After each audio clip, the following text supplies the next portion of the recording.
Bismillahirrahmanirrahim. Assalamualaikum warahmatullahi wabarakatuh. Innal hamdalillah nahmaduhu wa nasta'inuhu wa nastahdihi wa nastaghfiruh.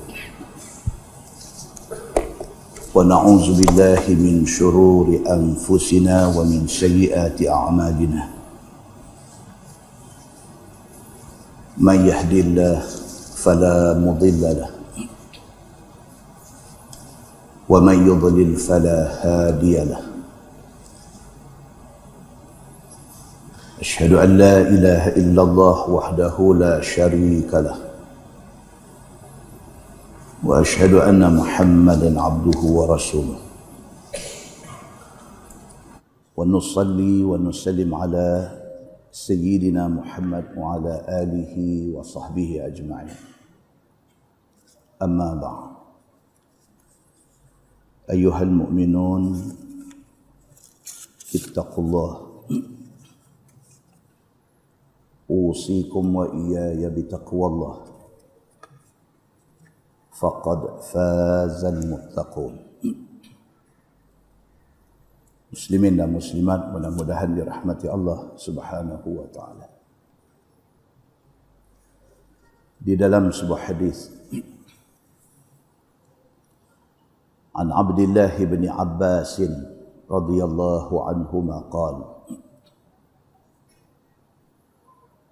kana al-fadlu bin Abbas radifa Rasulillah sallallahu alaihi wasallam. Faja'athu imra'atun min Khath'am tastaftihi. Faja'ala al-fadlu yanzuru ilaiha wa tanzuru ilaihi. فجعل رسول الله صلى الله عليه وسلم يصرف وجه الفضل إلى الشق الآخر فقالت يا رسول الله إن فريضة الله على عباده في الحج أدركت أبي شيخا كبيرا لا يستطيع أن يثبت على الراحلة أفحج عنه؟ قال رسول الله صلى الله عليه وسلم نعم وذلك في حجة الوداع أو كما قال. Hadis sahih riwayat Abu Daud. Daripada Abdullah bin Abbas radhiyallahu anhu. Tuan-tuan, Abdullah bin Abbas sahabat Nabi. Dia bukan sahaja sahabat Nabi, dia sepupu Nabi. Bapa dia Al-Abbas dengan bapa Nabi Abdullah, dua beradik. Ibnu Abbas wafat tahun 68 Hijrah. Daripada Abdullah bin Abbas radhiyallahu anhu, kata dia, kana al-fadlu bin al-Abbas radifa Rasulillah sallallahu alaihi wasallam. Ibnu Abbas nak cerita tentang hari Nabi sallallahu alaihi wasallam buat haji. Nabi sallallahu alaihi wasallam buat haji sekali aja. Lepas tu wafat. Haji difardukan oleh Allah Subhanahu wa taala pada tahun 6 Hijrah. Nabi hijrah daripada Mekah pergi ke Madinah, lepas 6 tahun Nabi duduk di Madinah, turun ayat wajib haji.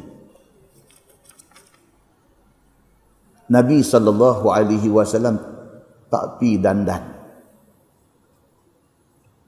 Sebaliknya,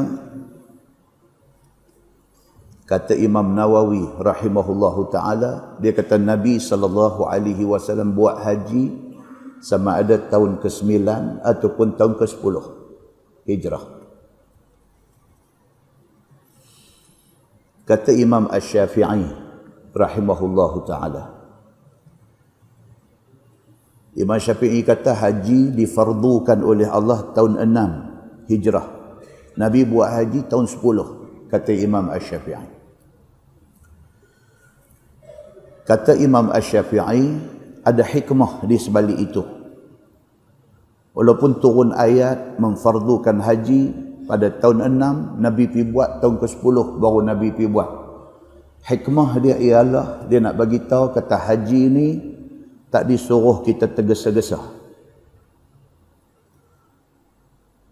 Kita dah memenuhi syarat istita'ah, syarat mampu baru pergi. Jadi, kalau hari ni kita daftar haji, dia bagi tahu kat kita kata turn kita lagi 10 tahun. Okey. Maknanya kita belum mampu pergi selagi tak sampai turn kita. Delay masa itu dibenarkan oleh agama. Nabi SAW terima ayat kata haji difardukan pada tahun yang ke-6 Hijrah. Nabi tak pergi lagi. Sebahagian ulama tafsir kata kerana pada tahun itu, pada tahun yang ke-6 Hijrah itu, Mekah dan terutamanya Kaabah itu masih lagi dipenuhi dengan berhala-berhala dan Nabi SAW belum mampu lagi untuk nak cerah Kaabah daripada berhala-berhala itu. Maka tunggu sehingga tahun yang ke-10 Hijrah, 4 tahun selepas ayat memfardukan haji, baru Nabi SAW pergi ke Mekah untuk buat haji. Hadis ni Abdullah bin Abbas radhiyallahu anhu, dia nak cerita dekat kita kejadian di antara kejadian yang berlaku pada hari Nabi pergi buat haji. Kata dia, kana al-Fadl bin Abbas radifah Rasulullah sallallahu alaihi wasallam. Abdullah bin Abbas sepupu Nabi, dia kata al-Fadl bin Abbas. Al-Fadlu abang dia, abang kepada Abdullah bin Abbas. Al-Fadlu ni abang, dia anak sulung kepada Al-Abbas. Al-Fadlu ni, tapi dia tak apa terkenal. Mak depa, mak kepada Al-Fadlu bin Abbas, mak kepada Abdullah bin Abbas, mak depa ni dipanggil Ummul Fadl. Mak kepada Al-Fadlu, pasal anak sulung dia nama Al-Fadlu, maka dia dipanggil Ummul Fadl. Mak dia ni nama betul dia Lubabah. Lubabah binti Al-Harith. Sekali kita jumpa cerita dia dalam kitab tadi. Lubabah binti Al-Harith, kakak kepada isteri Nabi yang bernama Maimunah. Nampak tuan? Dia jadi keluarga 69. Dia dah menikah dalam kalangan tu. Nabi anak penakan kepada Al-Abbas. Isteri Al-Abbas nama Ummul Fadl. Ummul Fadl itu ada satu adik nama Maimunah. Maimunah kahwin dengan Nabi. Dia jadi macam tu. Jadi mereka ni keluarga kuat dengan Nabi SAW. Keluarga kuat. Dia pusing kok nu adik-beradik, dia pusing kok ni adik-beradik. Al-Fadlu ni kalau kita baca cerita tentang dia, dia ni is a very handsome young man. Itu dia, orang putih. Al-Fadlu ni, dia ni kalau dalam kita buka cerita para sahabat Nabi ridwanullah alaihim ajma'in, Al-Fadlu ni dia satu orang anak muda yang handsome. Itu satu lagi hadis ni nak cerita satu lagi. Cerita dalam hadis yang kita baca ni tadi, dia kata dia ni diajak oleh Nabi SAW membonceng unta tunggangan Nabi sallallahu alaihi wasallam. Nabi naik unta, Nabi buat haji, Nabi muat. Tahu muat? Tu yang kata kemah orang utara ni. Sebut membonceng ni dengar tak apa nak karan dia. Nabi muat dia. Nabi jemput Al-Fadl ini, sepupu dia ni, yang pada masa itu umur dia 17 tahun. Al-Fadl masa pergi buat haji sama dengan Nabi sallallahu alaihi wasallam, umur dia 17. Daripada Muzdalifah nak mai ke Mina, masa Nabi dah buat haji, daripada Muzdalifah nak mai ke Mina, Nabi muat dia. Nabi ajak dia naik sekali di atas unta Nabi sallallahu alaihi wasallam. Dalam perjalanan daripada Muzdalifah nak mai ke Mina itu, faja'athum ra'atun min Khath'am tastaftihi. Tiba-tiba mai satu perempuan daripada suku Khath'am. Mai nak jumpa Nabi sallallahu alaihi wasallam kerana nak tanya Nabi tentang hukum. Tastaftihi maksudnya nak minta fatwa daripada Nabi sallallahu alaihi wasallam. Nabi tuan-tuan, ustaz lah ni pun tak menang. Jadi ustaz lah ni, ustaz cabuk kampung je pun, tapi tak menang.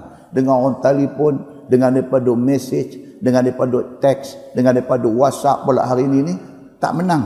Macam-macam masalah ada. Ini kan pula Nabi sallallahu alaihi wasallam punya sumber hukum yang hidup pada ketika itu. Nabi sallallahu alaihi wasallam tengah naik unta dalam perjalanan daripada Muzdalifah nak pergi Mina. Sewaktu Nabi buat haji, tiba-tiba mai satu perempuan daripada suku Khath'am. Dia mai nak tanya Nabi sallallahu alaihi wasallam tentang satu hukum. Kata hadis itu, faja'ala al-fadlu yanzuru ilaiha wa tanzuru ilaih. Perempuan ni mai nak tanya Nabi. Dia sampai di depan, perempuan ni mata jadi terpaku dekat Al-Fadl ini. Umur 17 Arab tuan-tuan. 17 Melayu kita ni duk jadi cerodong dalam kampung lagi.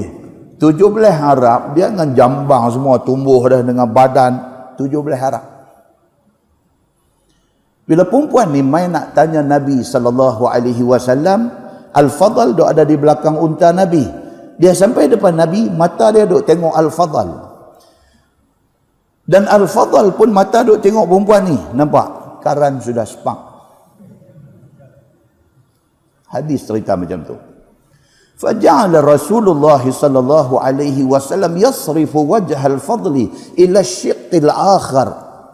Nabi sallallahu alaihi wasallam sebagai orang tua, bila tengok dua ni duk spark, perempuan ni mata duk tengok dekat Al-Fadl, Al-Fadl duk tengok dekat perempuan ni, Nabi pegang dagu Al-Fadl, Nabi kalih pergi balik tu. Nabi pegang dagu dia, Nabi kalih pergi sebelah satu lagi, kata hadis tu. Tapi Nabi tak kata apa. Itu yang kata Nabi ni spotting. Dia spotting, dia jaga ayak muka orang. Dia tak tegur depan-depan sampai kau ni jadi aib. Dia tak kata depan-depan sampai kau ni jadi malu. Nabi cuma buat lagu tu. Dia pegang muka, dia kalih pergi balik tepi, dia tak kata apa.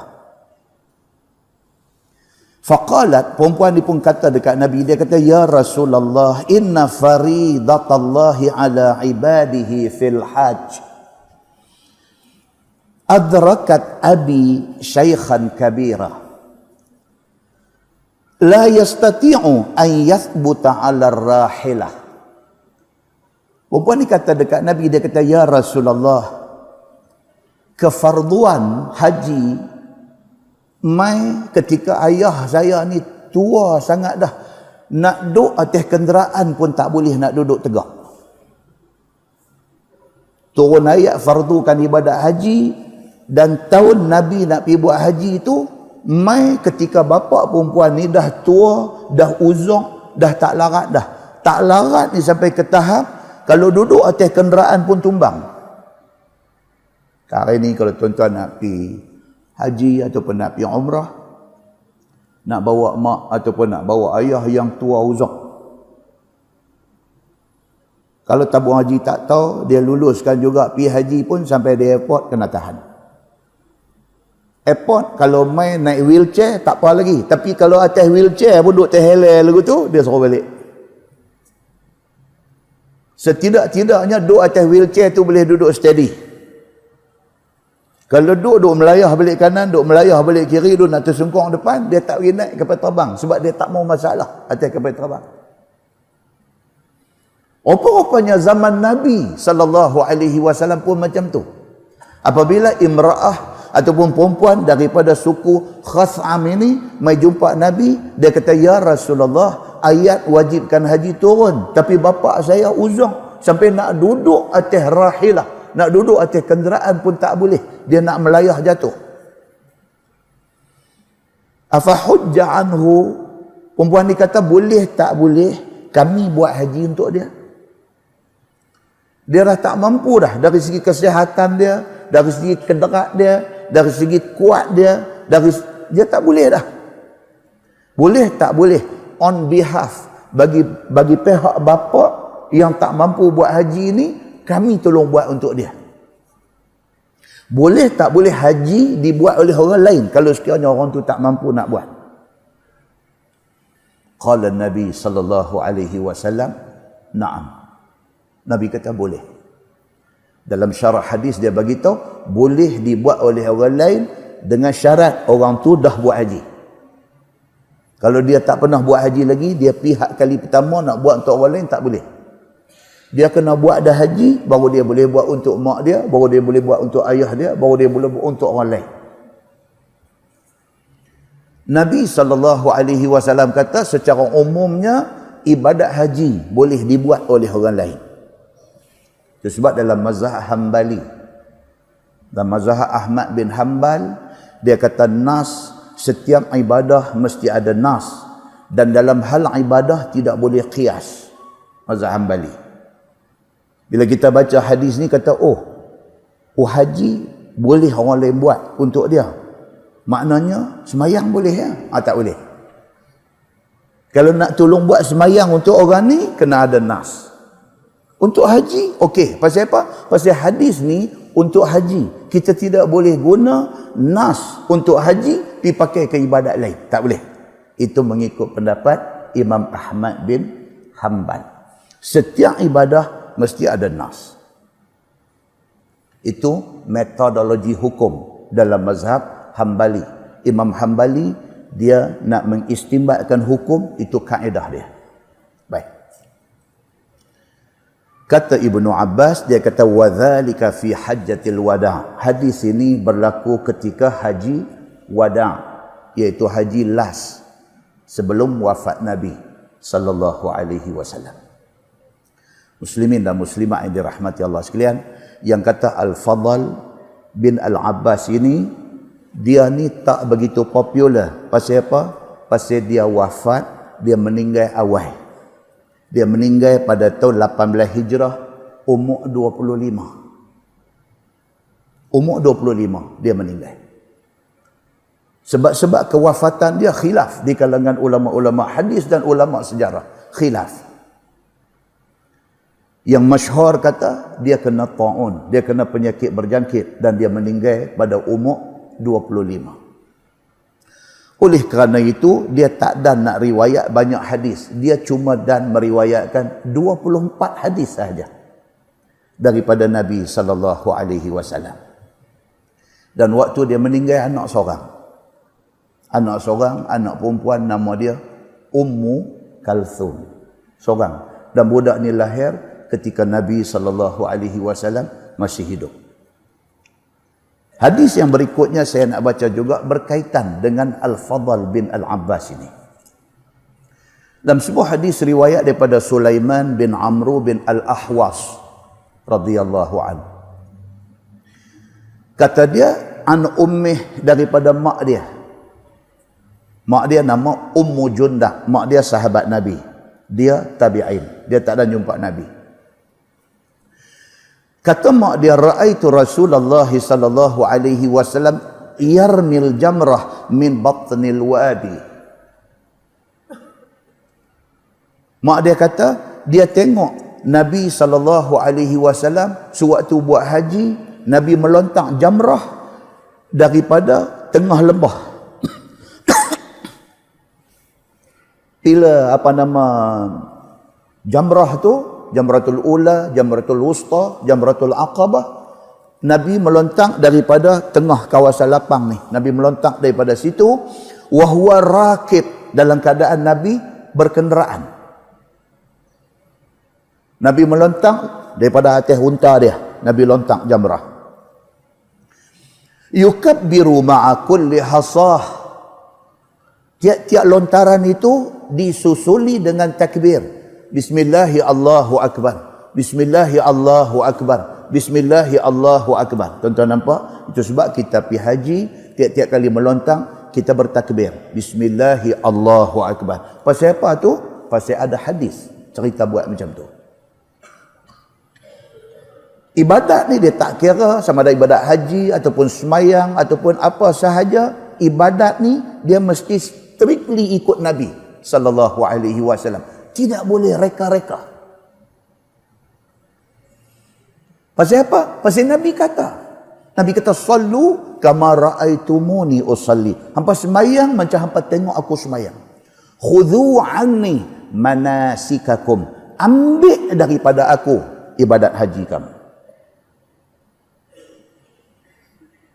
Maka tidak ada ruang dalam hal ibadat untuk kita nak torah buat. Pasal apa? Bila kita torah mengikut kreativiti kita, kita jadi macam puak agama lain. Mereka, agama mereka. Kita tak boleh macam tu. Sebab agama kita daripada Allah Subhanahu wa ta'ala. Nabi ajak kita. Macam tu kita kena ikut. Muslimin dan muslimat yang dirahmati Allah sekalian. Kata Ummu Jundab, dia kata aku tengok Nabi SAW masa buat haji, ketika melontak, Nabi duduk di atas kenderaan dan Nabi melontak. Dan Nabi melontak itu pula tiap-tiap kali lontaran Nabi bertakbir. Bismillahi Allahu Akbar. Bismillahi Allahu Akbar. Wa rajulun min khalfih yasturuh. Ummu Jundab kata, aku duk tengok ada satu budak muda duk di belakang Nabi sallallahu alaihi wasallam, dia duk lindung. Dia duk jaga Nabi. Dia duk lindung Nabi di belakang.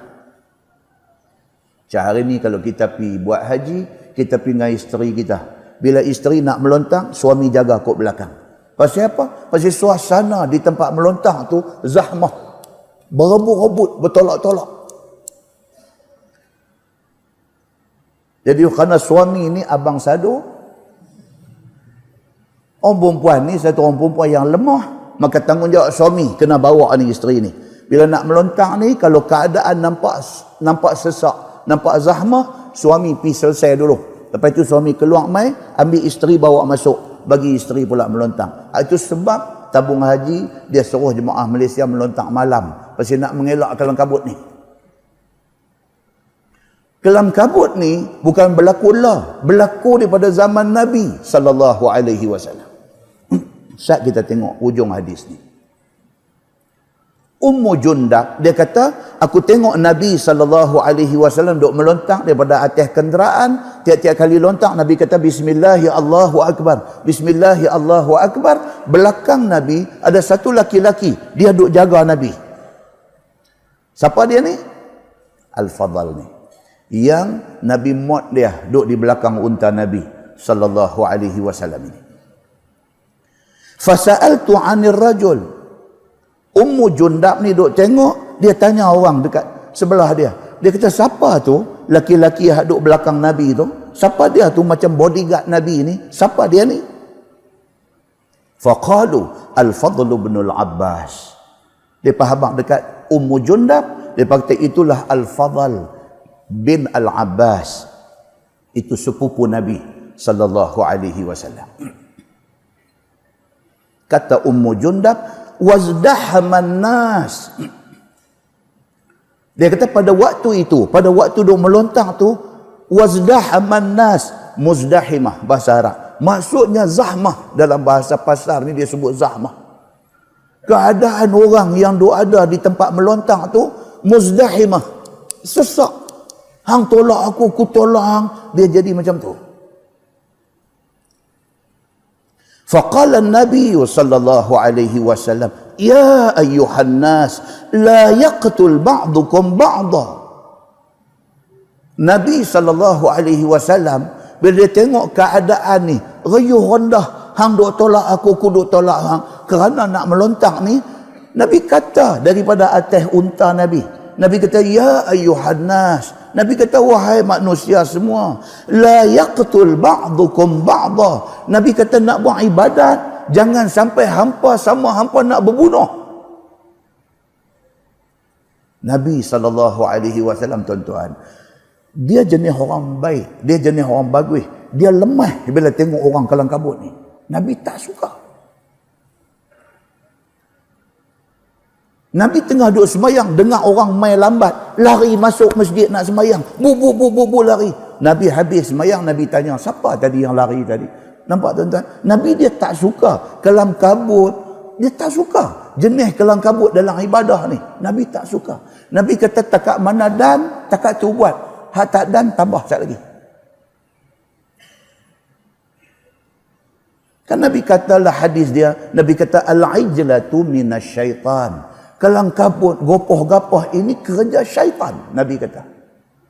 Watta'anni minallah. Nabi kata, tapi tenang dalam nak buat sesuatu itu daripada Allah Subhanahu wa ta'ala. Tak payah buat apa tuan-tuan dengan orang kita ni. Sampai hari ni kita pergi haji baik, kita pergi umrah baik. Nak kucup Hajar Aswad ni, ya Allah. Nak perempuan terkam masuk, pergi keluar-keluar tak ada gelumbung. Pasal apa ni duk tolak aku atas belakang ni, duk tolak. Tu cara polis jaga. Tu cara polis jaga. Kalau polis tak jaga, perasan smackdown depan tu.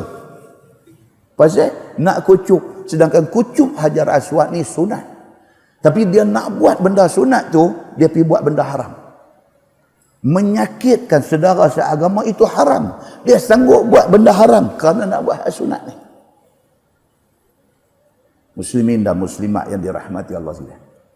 Duk semayang, main duk langkah kot tepi ni. Nak langkah sudahlah, tekan kepala kita turun buat langkah. Tak payah buat apa. Itu cara Nabi SAW dah tegur dah 1400 tahun dulu. Nabi tegur dah daripada dulu sampai lah. Tak payah nak buat apa. Dia jadi kasar, dia jadi, orang putih kata selfish. Selfish ni maksud dia apa? Masing-masing penting diri sendiri. Dia nak main mengaji masjid pun sudah. Dia parking depan pintu pagar rumah orang. Dia jatuh hukum sendiri lah. Dia kata malam ni mesti dia ni pun pergi masjid, takkan dia nak keluar kot. Dia jatuh hukum sendiri. Tahkah hamba Allah tu anak demam, duk cadang lepas maghrib nak tekan pergi ambil ubat. Klinik balik sekejap lagi baru nak main masjid. Dia pergi balan pintu pagar kawan tu. Selfish. Penting diri sendiri. Tengah ustaz duk mengajar ni, main satu hotel pula. Pengumuman, kaitan nombor sekian-sekian sila ubah kerana menghalang pintu pagar rumah orang. Dua abang lagu tu. Siapa tu? Ni kaki jual ikan lah ni. Selfish ni mana jual ikan lah. Penting diri. Muslimin dan muslimat yang dirahmati Allah sekalian. Nabi SAW bila dia tengok keadaan macam tu, kerana nak melontak di jamrah saja, duk bertolak-tolak macam tu, Nabi kata, ya ayuhan nas, wahai manusia. Nabi kata, la yaqtul ba'dukum ba'da. Jangan sampai hampa berbunuh di antara sama-sama sendiri kerana nak buat ibadat. Wa idza ramaitumul jamrah farmu bimithli hasal qadhaf. Dan Nabi kata, kalau sekiranya hampa nak melontak jamrah ni, gunalah batu kerikil. Batu yang digunakan untuk melontak orang-orang yang dikenakan hukum qazaf. Hukum had ataupun hukum hudud kerana kesalahan menuduh orang berzina. Islam jaga maruah tiap-tiap orang yang mengaku Islam. Islam jaga maruah kita. Senang-senang satu orang bangkit di tengah-tengah masyarakat, pergi kata dia ni berzina. Tuduh kita berzina, itu maruah tuan-tuan. Daripada hari kita beranak mai dalam dunia ni, sampai hari ni umur kita 55. Betapa susahnya kita nak jaga maruah kita. Senang-senang satu orang bangkit, tuduh kata kita berzina. Dia mencarikan maruah kita. Islam tidak benarkan mana-mana orang mencarikan maruah mana-mana orang. Maka siapa yang tuduh orang berzina, dia kena tampilkan 4 orang saksi. Kegagalan dia menampilkan 4 orang saksi, dia dikenakan haddul qazaf, hukum kerana menuduh orang tanpa saksi. Muslimin dan muslimat yang dirahmati Allah sekalian. So, Nabi kata kepada orang yang melontak ni, Nabi kata melontak ni guna batu yang digunakan untuk hukum rejam ke atas orang yang berzina. Batu besar-besar, kerikil saja. Pasal apa? Bila tuan-tuan pergi haji, bila sampai di tempat melontak, tuan-tuan boleh tengok apa yang Nabi tegur ni sampai hari ni jadi. Rangka payung pun dia baling. Orang suruh guna batu hasa, batu kerikil kecil ni. Dia marah sungguh dekat setan ni, apa ada di tangan dia. Dia heret main batu besar mana ni, dia rempuh orang pergi depan, lepas batu tu seketui pergi. Penuh-penuhnya marah sangat dia kat setan ni. Rupa-rupanya hak dia buat tu, itulah yang setan suruh buat. Bukan yang Nabi SAW suruh buat. So hadis ni sekaligus dia nak abang kat kita apa? Dia kata jangan melampau dalam kita nak mengamalkan perintah agama. Muslimin dan muslimat yang dirahmati Allah sekalian. Dalam sebuah hadis riwayat daripada Jubair bin Mut'im radhiyallahu anhu. Kata dia, qala Nabi sallallahu alaihi wasallam, la tamna'u ahadan yatufu bihadzal bait wa yusalli ayya sa'atin sya'a min lail aw nahar.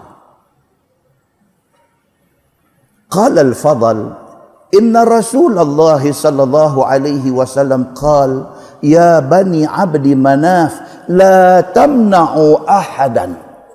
Atau kama qala, hadis sahih riwayat Ibnu Majah. Daripada Jubair bin Mut'im, dia ni sahabat Nabi. Saya dah cerita pasal Jubair bin Mut'im ni panjang di Masjid Abdullah Fahim. Cerita pasal dia ni. Dia wafat tahun 59 Hijrah. Dia kata Nabi SAW bersabda. Nabi kata la tamna'u ahadan yatuf bihadzal bait. Nabi kata jangan ada siapa-siapa larang orang daripada tawaf Kaabah. Wa yusalli ayya sa'atin sya'a min lail aw nahar. Dan jangan ada siapa-siapa halang orang daripada semayang di Kaabah, tak kira siang, tak kira malam. Sebab tuan-tuan, kita duk semayang duk apa ni, dia ada waktu, dia panggil waktu haram. Bila waktu haram semayang bila? Lepas subuh sampai matahari naik segala, tak boleh semayang. Waktu tu waktu tahrim, tak boleh semayang. Kecuali kalau orang ni bangkit tidur lambat, jaga-jaga 7.45 subuh sudah habis, dia tak semayang subuh, dia nak kena tunggu matahari segala ke baru semayang subuh? Dah, bagi kes dia immediately kena semayang. Dandan kena pergi semayang juga. Bagi orang yang dah semayang subuh, lepas semayang subuh, sementara nak naik matahari segala, dia saja nak pergi buat sunat apa, tak boleh. Itu time tahrim. Waktu matahari tegak. Bila matahari tegak? Sebelum zuhur. Ada orang salah faham. Dia kata matahari tegak, dia kata 12 tengah hari. Bukan. Matahari tegak ni bila? Sebelum zuhur. Kalau zuhur kita katalah 1:30 contoh. 15 minit sebelum zuhur itu waktu haram. Jadi 15 minit sebelum zuhur itu waktu haram. Pasal apa? Pasal zuhur itu matahari terpacak. Bila tergelincang itu masuk zuhur. Itu waktu tahrim. Tapi waktu kita duk ada di Mekah, lepas subuh ke, tengah hari rembang ke, lepas asar ke, semayanglah. Kerana tidak ada waktu haram ketika berada di Makkah, di Masjidil Haram. Tidak ada waktu haram. Pasal apa Mekah ni jadi lain daripada tempat lain? Tidak ada waktu haram? Pasal hadis yang kita baca ni. Nabi SAW kata, la tamna'u ahadan yatuf bihadzal bait wa yusalli ayya sa'atin sya'a min lail aw nahar. Nabi kata, jangan ada siapa pergi duk larang orang daripada tawaf ataupun daripada sembahyang di Masjidil Haram. Bila-bila masa pun, siang ke, malam ke, tidak ada waktu haram. Nabi kata, mereka boleh sembahyang dan tak boleh siapa larang mereka. Qala Al-Fadl, ni Al-Fadl bin Al-Abbas yang kita cerita tadi ni, yang kata sepupu Nabi, yang kata anak sulung kepada Al-Abbas, yang kata mati muda, mati umur 25 ni. Kata Al-Fadl, inna Rasulullah sallallahu alaihi wasallam qala, dia kata Nabi sallallahu alaihi wasallam bersabda, Nabi kata, ya bani Abdi Manaf la tamna'u ahadan. Nabi seru kaum dia, wahai bani Abdul Manaf, jangan ada siapa daripada kalangan hampa piduk larang orang tawaf ataupun nak semayang di Masjidil Haram pada bila-bila masa. Pesan Nabi itu sampai hari ini jalan.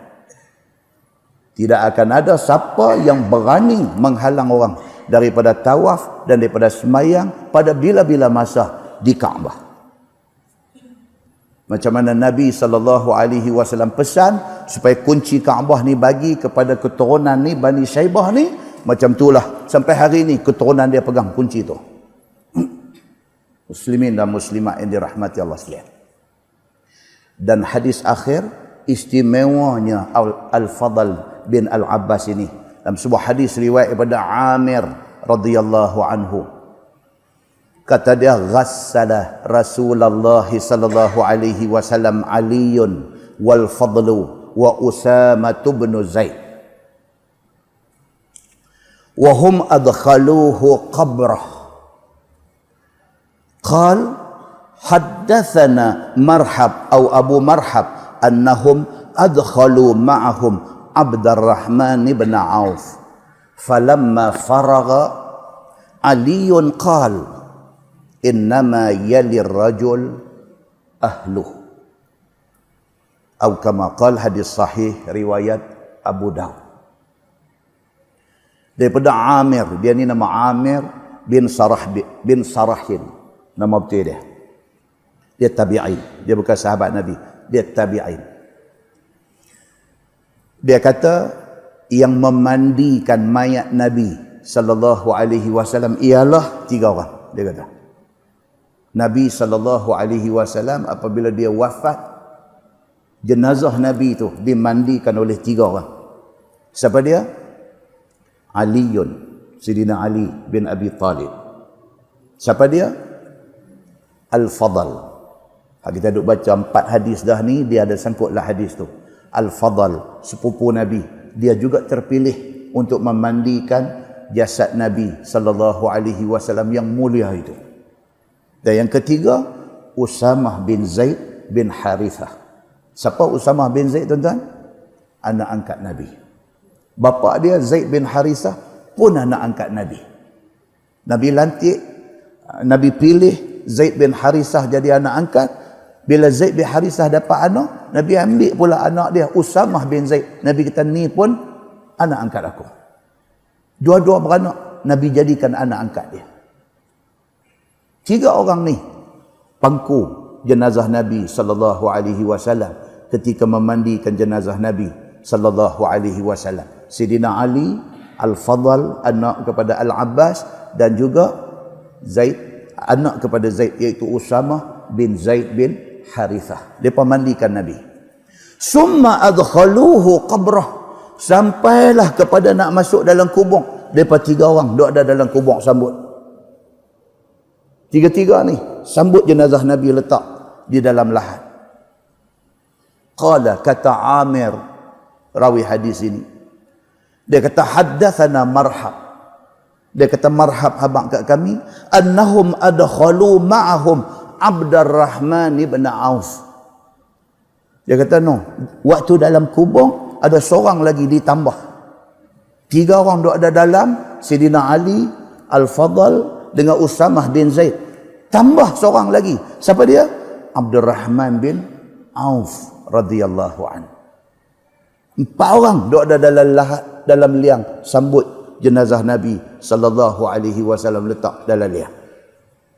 Falamma faragha, bila selesai pengkebumian semua, Aliun qal, Sayyidina Ali kata, dia kata innama yalir rajul ahluh. Sayyidina Ali kata yang layak, yang sepatutnya, yang sewajarnya sambut mayat dalam kubur itu ialah keluarga terdekatnya. Muslimin dan muslimat yang dirahmati Allah. Allah ni tak boleh. Lagu kita nak masuk, ni kawah duk korek liang, dia tak bagi. Kita baru turun, dia perambat naik balik. Dia kira kita tak hati. Dia kira dia tahu macam mana nak letak, macam mana nak. Satu. Yang kedua, dia tak mau jadi kelang kabut dalam tu.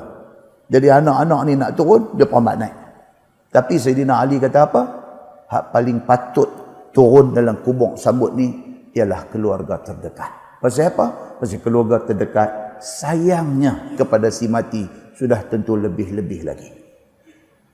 Muslimin dan muslimat yang dirahmati Allah sekalian. Mudah-mudahan mukaddimah itu memberi manfaat kepada kita insya-Allah. Kita menggunakan Bahrul Mazi jilid 2. Bahrul Mazi jilid 2 muka surat 224. Muka surat 224. Bab ma jaa fil qiraati fil maghrib. Itu bab yang datang pada menyatakan bacaan imam waktu sembahyang maghrib. Kalau siapa jadi imam masa sembahyang maghrib, elok dia baca surah apa? Begitu. Ketahuilah saudaraku, adalah sembahyang maghrib itu sunat bagi imam baca surah yang pendek-pendek kemudian daripada Fatihahnya. Dia abang itu dulu. Siapa jadi imam sembahyang maghrib, elok ambil surah pendek. Apatah lagi lepas sembahyang maghrib ada kuliah maghrib. Pendek. Pasal apa? Pasal kita nak bagi lebih laluan kepada kuliah. Kan? Di setengah masjid ada kuliah. Sudahlah jadi imam tarik surah panjang. Wirid ni complete set. Complete set wirid ni. Sampai subhanallah, alhamdulillah, Allahu akbar, habis apa semua kita tahu. Kita apa di belakang ni duk ingat panjang semua. Afdalu zikri fa'alam annahu la ilaha illallah. Perih kita kata. Jadi masa untuk kuliah maghrib saat lagi dia jadi suntuk. Itu sebab kita kata dalam Islam ni cerdik itu kena ada. Cerdik itu kena ada. Macam mana Nabi SAW cerdik. Nabi jadi imam sembahyang, dengar bunyi baby teriak. Baby teriak. Nabi lajukan bacaan dia. Nabi lajukan bacaan dia. Surah pendek baca laju. Cepat-cepat bagi salam. Pasal apa? Pasal Nabi kata, aku tak boleh bayang macam mana dukanya hati mak ni apabila dengar anak kecil duk menangis ni. Tu mak ni hamak menakan lain duduk sembahyang ni pun, ya Allah kata. Anak dia ni teriak sampai suara nak habis. Bunyi mendidih lah suara budak ni. Tu Imam Alif Lam Mim 6 harakat kan. Kita duk ingat kau dia nak ambil dekat 6 ayat ya. Sampai ulaika humul muflihun. Dah, dia sambung lagi. Pi kita kata. Pi itu kira habis. Di situ dia kata apa? Cerdik itu mau ada. Sama contoh yang saya selalu buat, dalam pada duk buat jadi lagi. Kan? RNR. Allahu akbar. Satu pengalaman pahit di RNR ni. Plus highway.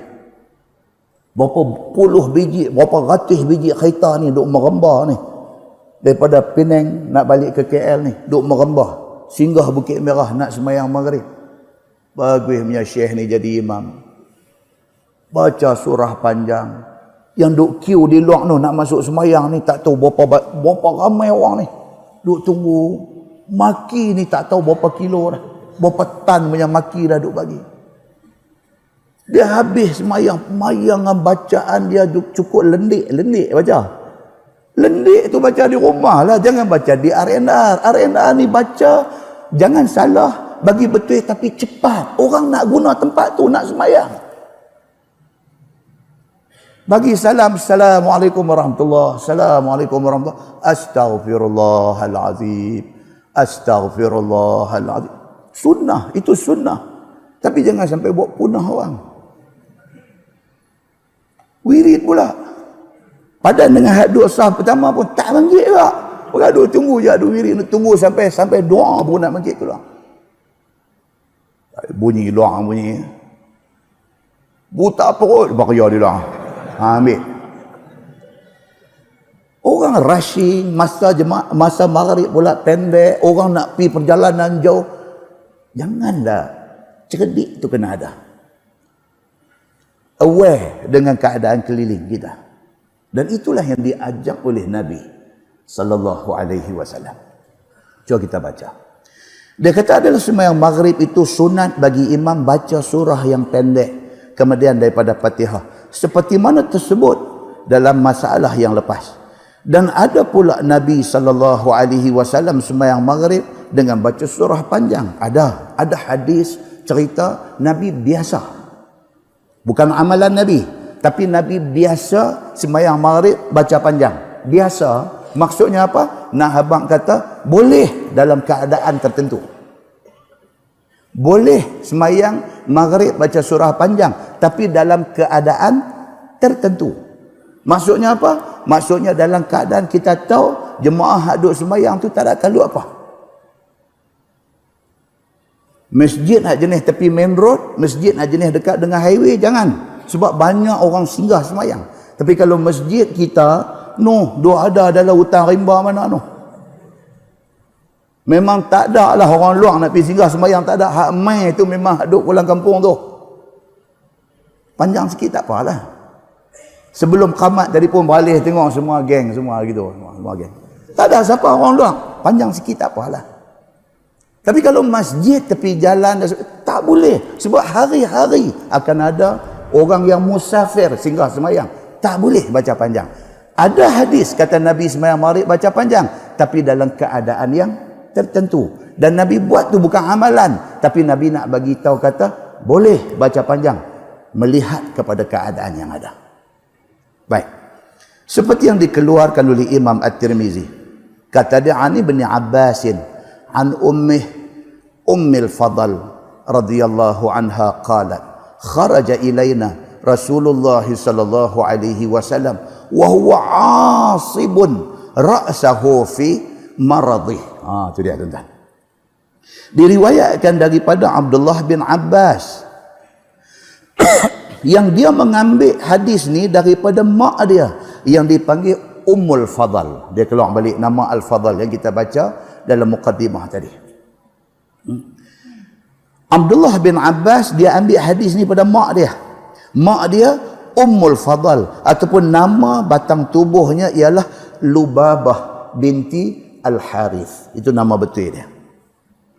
Yang mak dia ni adalah isteri kepada Al-Abbas, bapa dia. Ummul Fadl ni isteri kepada Al-Abbas. Lagi saudara perempuan kepada Maimunah. Maimunah ni siapa pula? Isteri Nabi. Sangkut kot tu pula. Maimunah itu isteri Nabi sallallahu alaihi wasallam. Tuan-tuan, lagi satu kita nak kena tahu. Yang kata Ummul Fadl ini. Ummul Fadl. Dia menjadi mak susu kepada cucu Nabi Hasan dan Husain. Al-Fadl ni isteri Al-Abbas ni mak kepada Al-Fadl yang dipanggil Ummul Fadl ini. Dia juga adalah mak susu kepada cucu Nabi, kepada Hasan dan Husain. Di satu hari kita baca muqaddimah cerita tentang Hasan dan Husain pula tuan-tuan. Kita baca muqaddimah hadis cerita pasal Sidina Hasan dengan Sidina Husain ni. Masya Allah tuan-tuan. Macam mana Nabi SAW sayang dekat cucu ni. Nanti baca hadis, nanti tahu. di mana kedudukan dua cucu Nabi ini. Muslimin dan muslimat yang dirahmati Allah sekalian. Katanya, kata Ummul Fadl ni, telah keluar kepada kami yang berhimpun di rumah Nabi sallallahu alaihi wasallam ini oleh Nabi sallallahu alaihi wasallam, padahal keadaan Nabi berbalut kepalanya. Nabi sakit. Nabi uzur, yang sakit ni sakit bawa maut. Okey. Hadis yang kita baca ni hadis last Nabi jadi imam sembahyang. Ramailah sahabat-sahabat pakat mai duduk di rumah Nabi macam kita hari ni lah. Adik-adik kita, jiran kampung kita, jiran taman kita dikhabarkan kata sakit, kata lorat, uzur. Nampak macam nak meninggal. Ramailah pakat pi. Ramai pakat pi. Apatah lagi Nabi sallallahu alaihi wasallam. Bila khabar kata Nabi sakit kuat ni, ramai pakat pi. Di antara ada dalam rumah Nabi ialah Ummul Fadl. Dia di antaranya. Dia waktu kami tengah duduk-duduk ni, Nabi sallallahu alaihi wasallam keluar daripada bilik mai. Nabi keluar ni dalam keadaan wa huwa asibun ra'sah. Dalam keadaan Nabi balut kepala ni. Tuan-tuan, Nabi ni manusia Allah cukup sayang dia. Tapi nak wafat, Allah bagi sakit juga. Maknanya kalau kita hari ni Allah takdirkan kita sakit berapa hari sebelum meninggal, itu biasa. Siapa kita berbanding dengan Nabi sallallahu alaihi wasallam? Allah punya sayang Nabi Muhammad ni, nak wafat Allah bagi sakit juga. Sakit ni sampai Nabi ambil kain serban ikat kepala ni, ikat kepala, ikat bagi ketat, nak bagi tahan sakit tu. Nah, hadis lain kata apa? Nabi kata aku, Allah Subhanahu wa taala bagi sakit 2 kali ganda hampa. Oleh kerana Nabi Allah bagi ganda pahala, sakit pun ganda juga. Tu dia Allah layan Nabi sallallahu alaihi wasallam macam tu. Ummul Fadl kata, kami pakai doa ada ramai-ramai. Nabi keluar daripada bilik dia nak pergi semayang. Dalam keadaan Nabi berkah, Nabi ikat kepala dia. Daripada sakit pening di dalam masa sakitnya itu. Maka keluar Nabi sallallahu alaihi wasallam itu ialah supaya sembahyang ia dengan orang-orang yang hadir di rumahnya. Nabi sallallahu alaihi wasallam keluar tu kerana nak pergi sembahyang. Rumah Nabi itulah makam Nabi, situlah rumah. Nabi keluar daripada pintu rumah tu masuk masjid selalu. Begitu. Sambung hadis dia kata fasallal maghrib faqara'a bil mursalat. Masya Allah tuan-tuan. Maka sembahyang Nabi sallallahu alaihi wasallam berjemaah dengan orang-orang yang hadir itu akan sembahyang maghrib. Hal keadaan Nabi sallallahu alaihi wasallam jadi imam. Maka membaca Nabi dengan surah Al-Mursalat. Sakit nak wafat. Sampai berkah kepala ni, tak tahan sakit tu. Jadi imam baca surah Al-Mursalat. Al-Mursalat ni berapa tuan-tuan ayat dia? 50 ayat surah Al-Mursalat. Nabi baca 50 ayat. Nabi baca surah Al-Mursalat itu hingga akhirnya. Dia kata, dia baca habis. Sambung hadis tu. Fama sallaha ba'du hatta laqiyallah. Kata Ummul Fadl, maka tiada sembahyang Nabi sallallahu alaihi wasallam akan satu sembahyang yang aku dengar akan dia. Kemudian daripada itu sehinggalah berjumpa Nabi sallallahu alaihi wasallam dengan Allah. Ummul Fadl kata, sepengetahuan aku itulah sembahyang last. Kata dia, kata Ummul Fadl. Setakat yang aku tahu itulah last. Nabi keluar, Nabi jadi imam sembahyang. Itulah last. Muslimin dan muslimat yang dirahmati Allah sekalian. Sehinggalah akhir wafat Nabi sallallahu alaihi wasallam. Kata Tirmizi, dan pada bab ini ada riwayat daripada Jubair bin Mut'im dan daripada Abi Ayyub dan daripada Zaid bin Thabit. Kata Tirmizi lagi, ini hadis Ummul Fadl ini adalah hadis yang hasan lagi sahih. Dan sesungguhnya diriwayatkan daripada Nabi sallallahu alaihi wasallam bahawasanya membaca Nabi pada sembahyang maghrib dengan surah Al-A'raf pada 2 rakaat keduanya. Nabi biasa sembahyang maghrib, Nabi baca surah Al-A'raf. A'raf panjang tuan-tuan. Ada 206 ayat. Nabi pecah 2. Rakaat pertama separuh, rakaat kedua lagi yang baki dia. Dan diriwayatkan daripada Nabi sallallahu alaihi wasallam bahwasanya membaca ia pada sembahyang maghrib dengan surah At-Tur 49 ayat. 49 ayat. Dan diriwayatkan daripada Umar bin Al-Khattab radhiyallahu an bahwasanya menyurat ia kepada Abi Musa Al-Ash'ari. Nabi tulis surat kepada Abu Musa Al-Ash'ari bahawa hendaklah baca pada sembahyang maghrib dengan surah-surah yang pendek daripada surah-surah yang mufassal. Tapi Nabi tulis surat kepada wakil dia, Abu Musa Al-Ash'ari. Nabi kata kalau jadi imam sembahyang, baca surah pendek-pendek. Nah, abang kata apa? Ulama ambil kesimpulan kata, baca surah pendek kalau kita jadi imam. Tapi membaca surah panjang dalam keadaan tertentu itu tidak salah. Dan pernah dibuat oleh Nabi sallallahu alaihi wasallam. Dan diriwayatkan daripada Sayyidina Abu Bakar As-Siddiq radhiyallahu an bahwasanya membaca Nabi sallallahu alaihi wasallam dalam sembahyang maghrib dengan surah yang pendek daripada surah mufassal. Ada 2 riwayat. Satu kata pendek, satu kata Nabi biasa baca surah panjang. Maksud dia apa? Baca surah panjang itu tidak salah, tetapi tengok pada keadaan. Membaca surah pendek itulah yang lebih baik. Baik. Masalah, bacaan imam pada sembahyang maghrib bolehkah panjang? Tu cakap tak habis kita tajuk ni. Kata At-Tirmizi dalam masalah tadi, berkata Ibnul Mubarak dan Imam Ahmad bin Hanbal dan Ishaq dan kata Imam Syafi'i telah disebutkan daripada Malik radhiyallahu an bahwasanya memakruhkan Imam Malik akan baca dalam sembahyang maghrib itu surah yang panjang. Imam Malik kata kalau sembahyang maghrib jadi imam baca surah panjang makruh. Itu kata Imam Malik. Dan kata Imam Asy-Syafi'i, tiada aku memakruhkan membaca surah panjang kerana ada diperbuat oleh Nabi sallallahu alaihi wasallam. Nampak tuan-tuan? Imam Malik dengan Imam Syafi'i ni siapa tuan-tuan? Imam Malik tok guru Imam Syafi'i, tok guru dia. Tapi dalam bab ni dia tak setuju dengan pendapat Imam Malik. Imam Malik memakruhkan orang yang jadi imam sembahyang maghrib baca surah panjang. Imam Malik kata makruh. Imam Syafi'i kata no.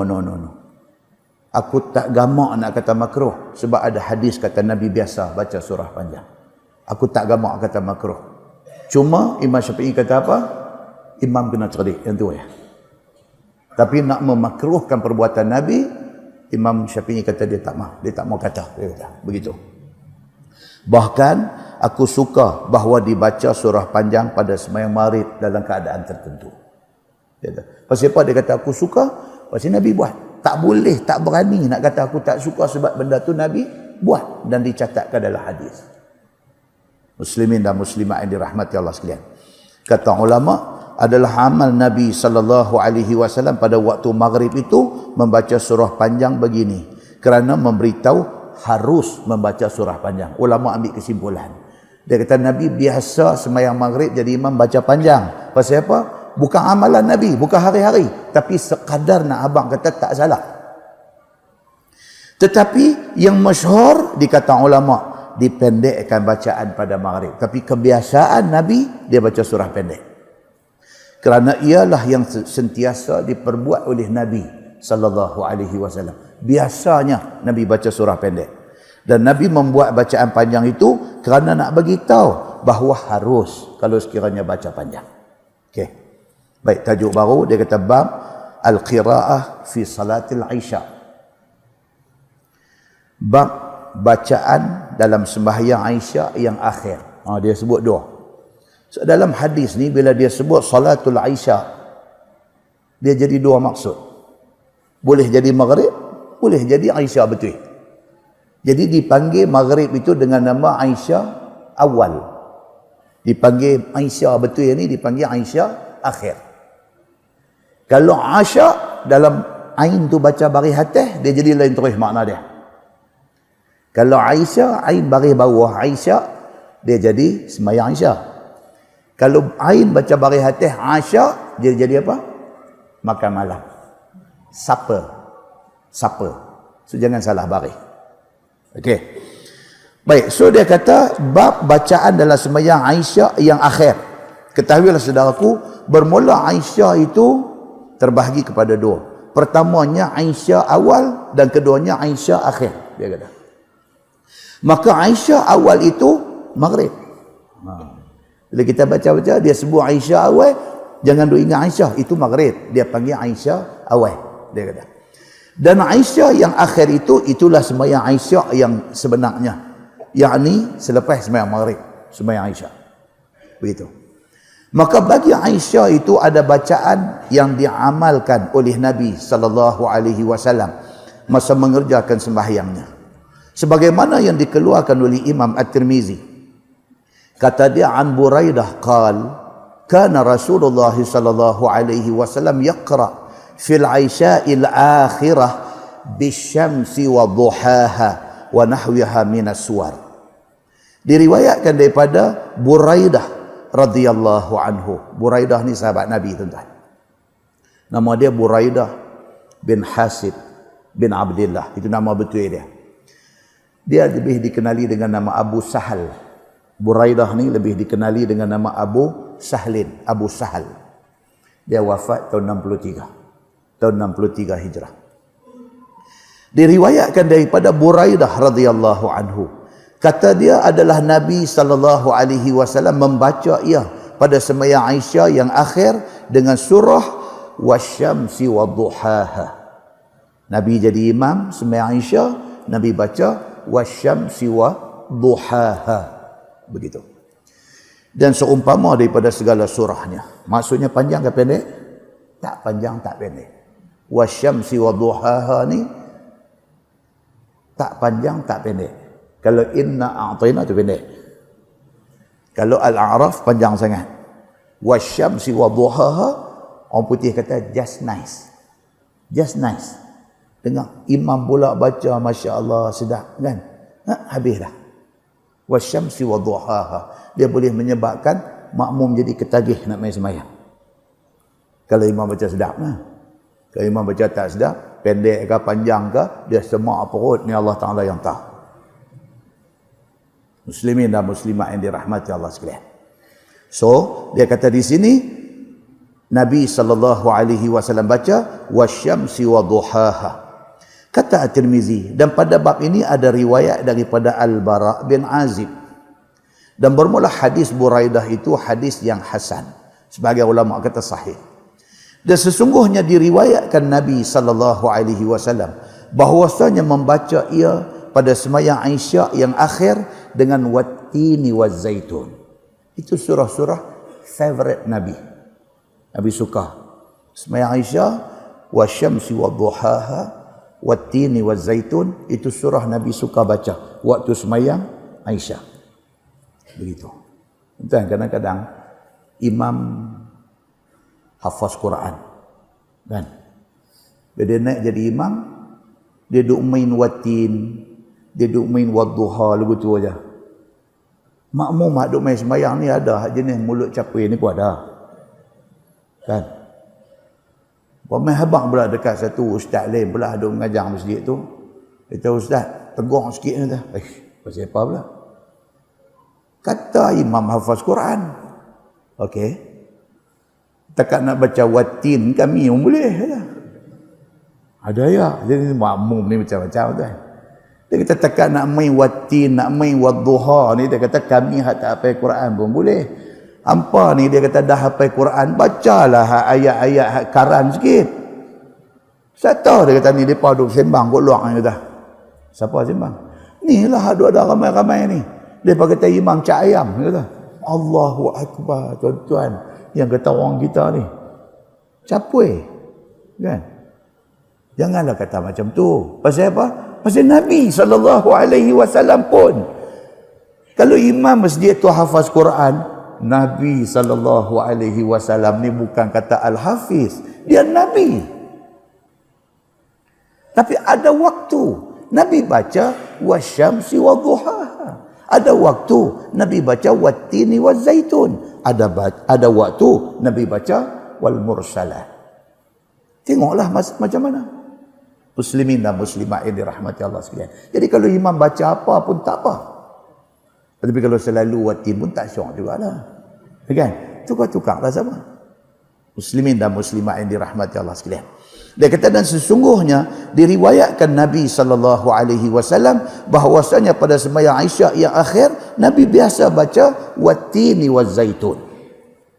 Dan diriwayatkan daripada Sayyidina Uthman bin Affan radhiyallahu anhu bahawasanya Nabi SAW membaca pada sembahyang Isyak di dalam masa ia menjadi imam dengan surah daripada segala surah yang pertengahan lagi yang mufassal. Biasa juga Nabi baca seumpamanya surah Al-Munafiqin. Biasa. Nabi baca surah Al-Munafiqin. Biasa dia kata. Dan yang menyerupai akan dia dan diriwayatkan daripada sahabat-sahabat Nabi sallallahu alaihi wasallam dan at-tabi'in bahwasanya mereka itu membaca lebih banyak daripada ini dan lebih kurang daripadanya. Sahabat-sahabat Nabi dan juga tabi'in samalah. Kadang-kadang mereka baca surah panjang sikit, kadang pendek sikit macam tu. Macam kita pergi Mekah tu kan. Kan? Allahu Akbar, dengar-dengar Sudais jadi imam malam mak kita pergi tu. Tengok dia pun wati ni wazaitun juga. Allah kata aku bayar 9,000 mai. Dah lah duduk di Mekah 5 malam. 5 malam duduk di Mekah. Malam tu je satu dapat Sudais. Dia pergi buh wati ni wazaitun pula. Berasa lagu majai sungguh. Majai ni bukan dajai dah. Majai ni dia berasa apa? Alat. Dia kata, kalau ada nak buat telefon dia, nak teks speaker dia, awak buat dulu ni. Kan? Tak puas hati. Esok kena jadi imam sekali lagi. Baca panjang sikit. Pasal apa? Pasal bacaan dia tu, dia Allah. Dia masuk telinga kita ni. Dia jerak mereka hati ni. Pasal bacaan dia tu bacaan popular di kalangan masyarakat. Kita duduk di rumah saja-saja pun duduk buat kerja dekat komputer kita pun kita jalan dia punya MP3 Sudais, MP3 Syuraim, kita duduk jalan MP3. Di telinga kita ni dah memang tangkap dah bacaan tu. Kalau dengar bacaan tu dandan dia jadi lembut lutut, dia jadi tak tahu nak abang syok. Wattini wazaitun, dia pergi buh malam tu. Kan? Rupa-rupanya apa? Nabi SAW biasa macam tu. Maka adalah pekerjaan di sisi mereka itu luah pada ini. Maksudnya apa? Benda ni di kalangan sahabat, di kalangan tabi'in, benda ni benda yang fleksibel. Ada hari baca panjang sikit, ada hari baca pendek sikit, ada fleksibel. Depa tak terikat kepada sentiasa. Kalau sampai orang takut. Sampai orang takut. Main-main tengok Allah dia ni jadi imam. Tahu dah. Surah Ibrahim. Surah Ibrahim. Dengan panjang ni, dengan apa? Duk tengok jam ni, kawan sembahyang ni, duk tengok jam. Ni dia punya duk tebiang tengok. Dia kata 10 minit tadi, rakaat pertama tak habis lagi. Baca sedap, bukan baca tak sedap. Tapi janganlah sampai 15 minit satu rakaat. Kan?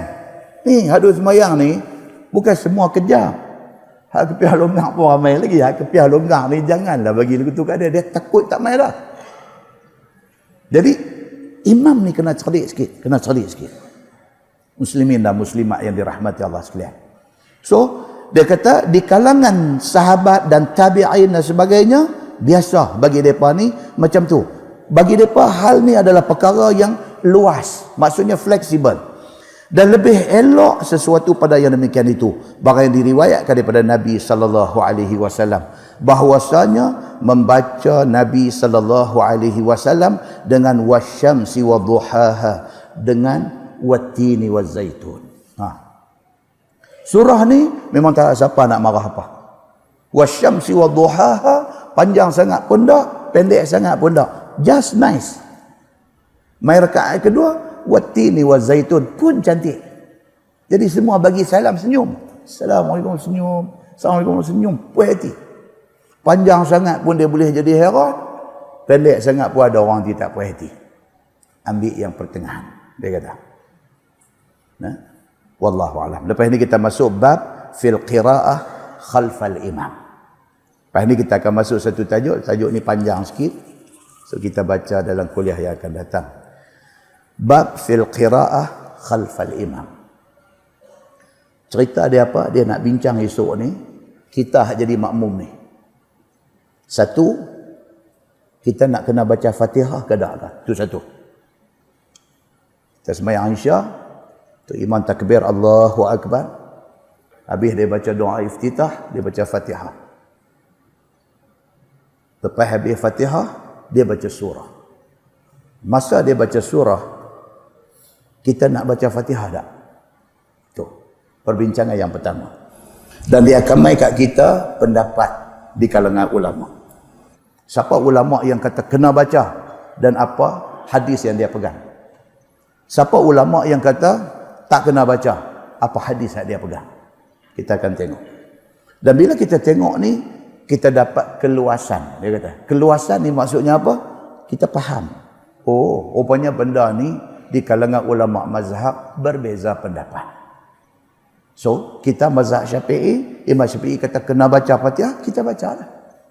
Tapi kalau kita pergi di Mekah, di Madinah, kawan sebelah kita tak dengar dia baca apa. Oh, kita faham dia ada mazhab yang kata tak wajib baca di ketika imam baca derah. Kita akan tengok perbincangan dia dan kita akan dapat keluasannya ada di sana. Satu. Yang kedua, dia nanti mai bincang kat kita, kalau kita sembahyang yang baca pelan. Yang baca pelan sembahyang apa? Zuhur dengan Asar. Kita jadi makmum. Masa rakaat pertama dengan rakaat kedua, imam baca Fatihah dengan baca surah. Kita nak baca surah ke tak? Itu perbincangan kedua. Sembahyang Zuhur dengan sembahyang Asar. Okey. Kalau sembahyang hak baca deras, sembahyang subuh, sembahyang maghrib, sembahyang Isya, tu imam baca Fatihah, kita dengar, kita amin, betul imam baca surah, kita baca Fatihah. Kalau ikut mazhab Syafi'i. Kalau baca pelan, adakah lepas kita habis baca Fatihah, kita duduk saja nak tunggu rakaat, ataupun kita pun baca juga surah dalam sembahyang Zuhur dan sembahyang Asar untuk rakaat pertama dan kedua. Kita nak baca ada surah. Kalau baca, apa hadis dia? Kalau tak baca, apa hadis dia? Dan timai. Dan apa kata mazhab ulama tentang membaca surah di dalam sembahyang Zuhur dan Asar bagi rakaat pertama dan kedua? Kan? Ada kalangan kita ada ni pernah terlintas benda ni dalam kepala, pernah terlintas. Surah ni sunat tak baca? Pernah terlintas dalam kepala. Bila terlintas tu teringat nanti jumpa ustaz nak tanya. Bila jumpa ustaz lupa. Kan? Ada orang dia bawa pen, bawa kertas, ada bawa buku kecil. Dia tulis. Dengan harapan apa? Benda yang dia tulis yang menjadi muskil dia tu, biar dia main masjid jumpa ustaz, dia nak tanya. Biar dia main lupa bawa buku tu. Ramai pun macam tu, ramai kan, lupa.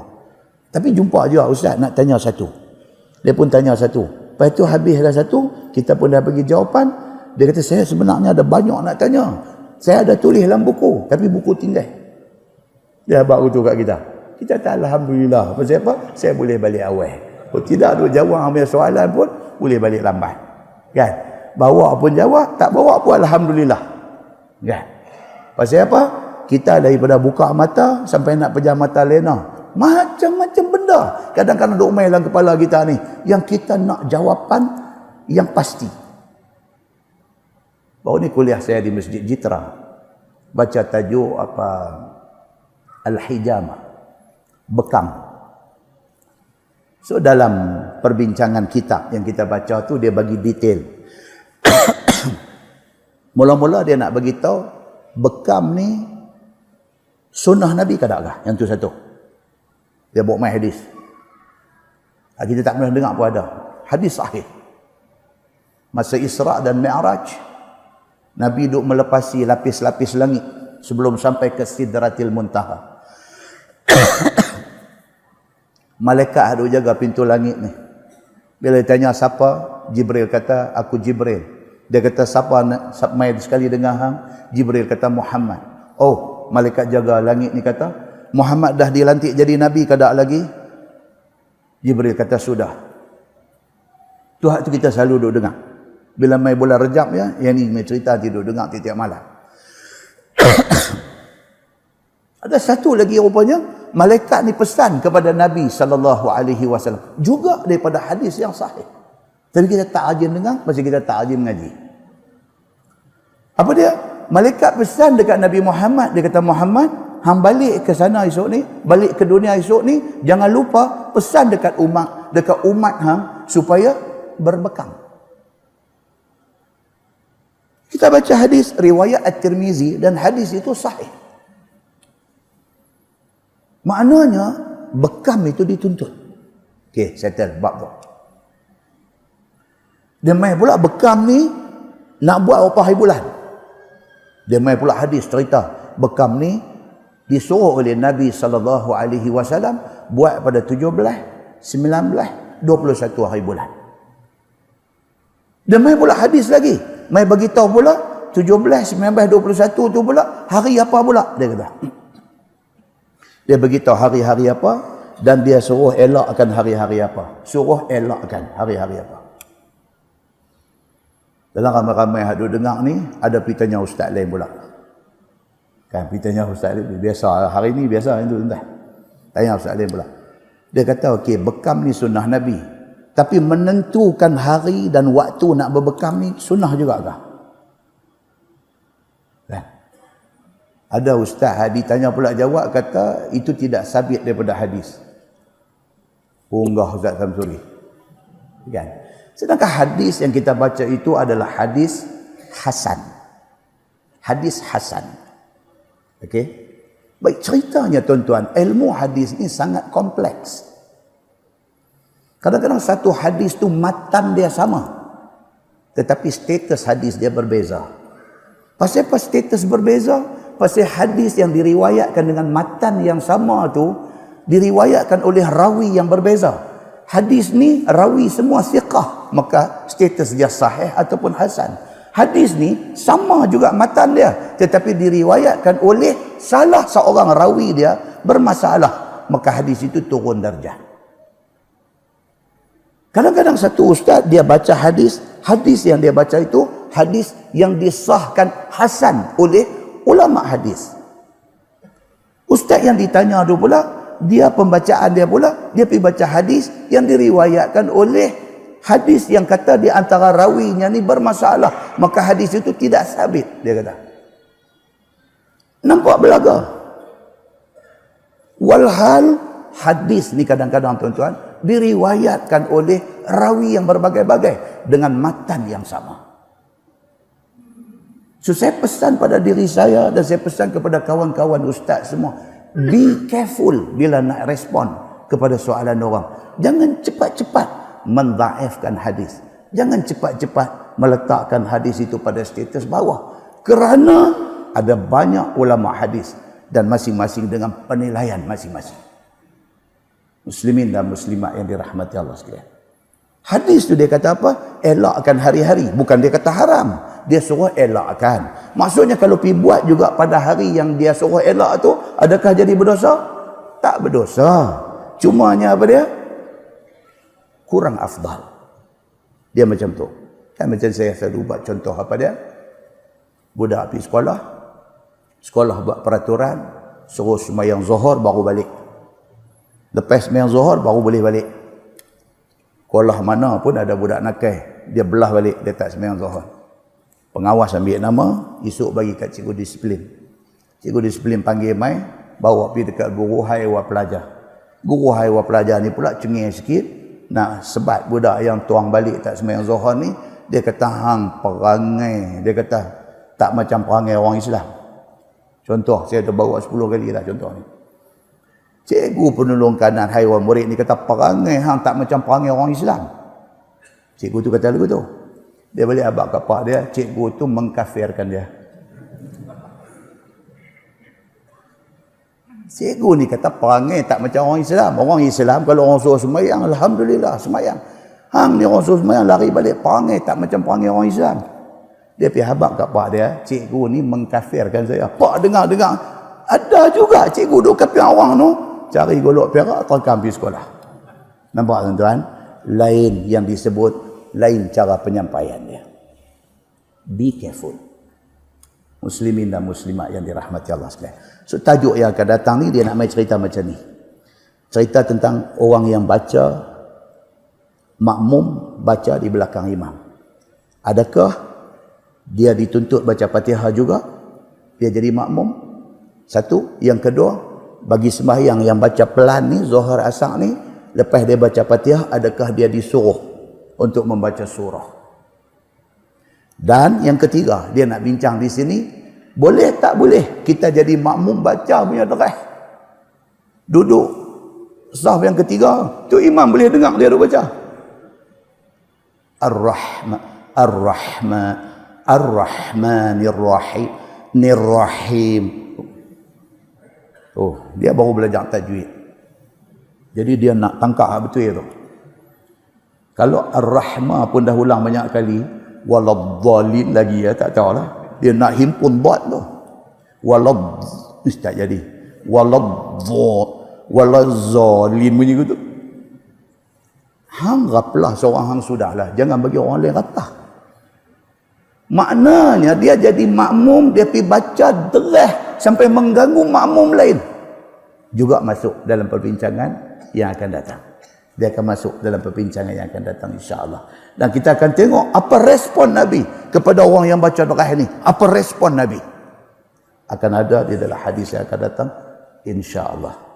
Nah, kita tangguh dengan tasbih kafarah dan suratul As. Subhanakallah. Asyhadu an la ilaha. Bismillahirrahmanirrahim. Wal 'asr. Innal insana illa allazina amanu wa tawasaw bil haqqi wa tawasaw.